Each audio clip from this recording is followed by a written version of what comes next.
tutup Uber taksi. Kenapa? Ayo kita pecahkan.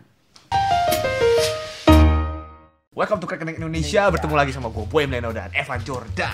Iya, aku jadi cepet ya ngomongnya ya. Betul, biar cepat videonya. Hari ini kita mau bahas nih, kemarin kan sempet rame ada demo supir taksi konvensional yang anarkis. Dan sebenarnya mereka mereka demo aja melawan ini ya. Ingin menuntut taksi Uber itu untuk tutup aplikasinya. Ya, teknologi yang baru nih untuk tutup gitu. Kenapa ya? Kenapa ya? Salah siapa ini? Jadi sebenarnya salah siapa ya? Anarkis itu ya. Demo kemarin supir taksi konvensional itu hanya menunjukkan permukaan dari masalah yang ada. Jadi mereka cuma mau itu ditutup. Pokoknya gitu. Iya, dia aplikasinya. Intinya Uber taksi aplikasinya ditutup. Jadi jangan ada lagi di Indonesia gitu karena nggak adil buat mereka. Ya nggak adil karena pendapatan mereka turun kan. Jadi sebenarnya itu baru menunjukkan permukaan masalah doang. Sebenarnya masalahnya ada lagi dalam. Tapi sebenarnya suatu yang anarkis itu sebenarnya udah normalnya terjadi di Indonesia ya. Orang-orang sebenarnya biasa banget. Sebenarnya itu di Indonesia. Harusnya nggak boleh ya. Tapi memang selalu di sini ya kan, orangnya masih. Sekarang kan orang menuntut ham gitu kan. Jadi tindakan anarkis dikecam. Apalagi ada di media sosial yang supir taksi bawa samurai gitu kan. Iya, ada di Facebook kan? Dia udah siap-siapin nih alat perang besok. Tapi akhirnya udah tangkap sih itu. Bagus. Jika kita lihat sekali lagi, ini sebenarnya salah pemerintah atau taksi Uber sih sebenarnya? Salah. Menurut lu gimana nih? Menurut gua, pemerintah ada salahnya juga. Uber juga salah. Uber nggak salah, karena dia taksi konvensional cuma masuk doang kan. Kayak misalnya YouTube masuk Indonesia gitu, salahnya apa? Nggak ada. Melawan TV ya? Melawan TV, tapi nggak, apa maksudnya itu kan karena ya emang naturnya seperti itu, teknologi ya emang pasti melawan apa yang sudah ada sebelumnya.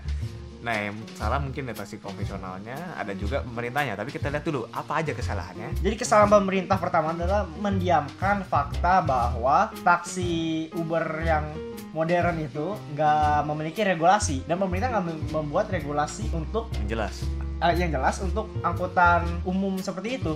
Contohnya dari kayak aplikasi dia yang dituntut taksi konvensional kan ini mereka nggak adil karena yang taksi Uber ini nggak punya regulasi yang jelas, mereka nggak bayar pajak, nggak punya izin organda, terus nggak berbadan hukum. Makanya ini yang harusnya pemerintah membuat regulasi yang jelas, membuat tindakan preventif agar demo-demo seperti ini nggak terjadi supaya lebih kelihatan adilnya kali ya. Ya biar seimbang, biar legal ya, biar legal. Online itu. Karena menurut para taksi konvensional, taksi Uber berbasis aplikasi gitu nggak legal, ilegal menurut kan mereka ya, karena mereka pasti kan maunya ada aturan yang jelas sama itu. Wajar sih, karena mereka nggak bayar pajak kan yang aplikasi. Sedangkan mereka bayar pajak gitu. Jadi dan harganya mereka, bisa ini. Iya, dan mereka hidup dari situ harian kan. Kalau nggak ada tarikan ya nggak makan. Kadang-kadang supir Uber juga orang yang udah punya mobil yang memang masih buat cari penghasilan tambahan gitu kan. Kalau dari sisi yang lain, tapi gitu juga sih.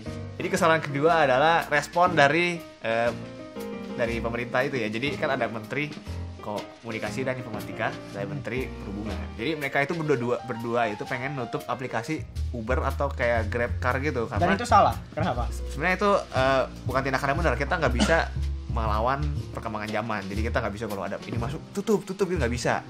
Yang bisa kita lakukan adalah harusnya buat regulasi yang jelas tentang apa yang udah masuk gitu. Jadi seperti yang sudah dilakukan dari negara-negara lain yang udah ada Uber. Mereka harusnya nyontoh apa yang dilakukan negara lain terhadap perkembangan zaman itu, supaya kita juga bisa menyesuaikan apa yang sudah masuk ke sini gitu. Jadi kita nggak bisa.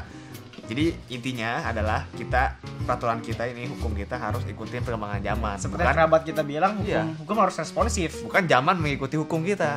Itu masih sangat primitif menurut gua. Itu kesalahan pemerintah. Selanjutnya ada lagi kesalahan dari taksi konvensional. Silakan. Kesalahan taksi konvensional itu cuma satu. Mereka anarkis. Demo sebenarnya nggak masalah, orang negara demokrasi. Negara demokratis emang. Mereka boleh menyatakan pendapat dengan bebas. Yang penting nggak anarkis. Dan yang gue nggak habis pikir adalah sweeping taksi teman taksi yang lain. Iya, taksinya temennya sendiri dijadiin korban. Digebuk-gebukin taksinya tengah tol. Ini gue nggak habis pikir ini. Tapi ada yang berani sih supir taksi satu yang tabrak-tabrakin temennya, terus kabur. Intinya tindakan anarkis ini sebenarnya nggak sepenuhnya salah supir taksi konvensional juga. Karena manusia mereka nggak bisa makan gitu, pertaruhan hidup mereka dan keluarga mereka. Sebenarnya bukan nggak bisa makan, berkurang. Ya berkurang, dan ada satu cerita yang keluarga sampai susah nggak dapat makan itu. Persaingan ini. Iya, gajinya kan bayar per hari. Nah, mereka nggak mencukupi itu.